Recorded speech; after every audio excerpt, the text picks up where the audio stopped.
Hello guys, eto yung kung napanood nyo yung previous vlog ko na yung sa phase 2 nandun yung pinaka warm water talaga or healing water. Eto hindi, itong phase 1 ito guys, hindi siya gaano napakainit gaya nung sa phase 2.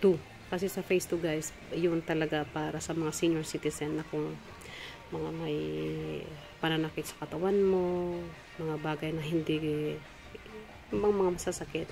Doon kayo guys magbabad sa napaka warm na water. At saka mostly yan guys, ang mga senior citizen, pumupunta sila sa umaga. So kung may mga senior citizen mo kayo guys sa inyong bahay, dito lang po kayo magpunta sa Cuyab Hot Spring Resort. At makikita nyo naman guys ang facilities niya, diba? At ganun din i-add ko din na dito sa phase 1, ang entrance is 150 sa araw. Sa gabi naman ay 200.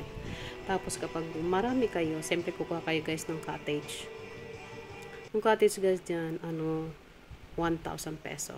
Pero mayroon naman doon sa kabila 800 lang to. Pero ito kasi isa ito sa pinakamalaking swimming pool dito sa Cuyab. Kumbaga public swimming pool. So itong pink na kulay na yan guys, 1,000 ang kanyang tawag dito, yung bayad nyo guys.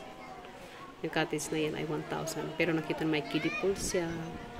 At napakasarap guys ayan, malalaki kasi ang mga dyan guys, nakikita nyo yun. Ayan. Itong phase 1 yan, yung pink ang kulay, siya guys, 1,000. At saka napakaganda at malawak siya.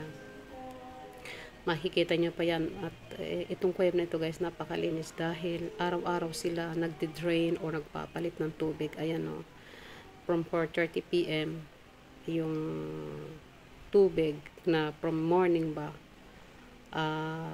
i-drain na nila yon. So araw-araw siya, malinis ang tubig talaga. Dito yan sa Cuyab Hot Spring Resort guys, Pansol, Calamba, Laguna, Calamba City. Malapit lang po yan guys after ng SM. Kung hindi nyo pa alam, tapos dire-diretso lang kayo, tapos hahanapan yung Pansol, and then papasok kayo ng tawag dito, nung Pansol, tawag dito mo. Basta may makikita nyo kayo dyan guys, may mga naman siya, mga signboard naman kung magagaling kayo ng Manila, may mga signboard naman siya. Tingnan nyo ang lawak niya. Napakaganda siya. During the time guys, mainit din talaga, mahal na araw kasi ito So I hope you enjoy my video.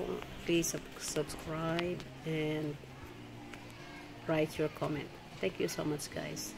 Bye bye.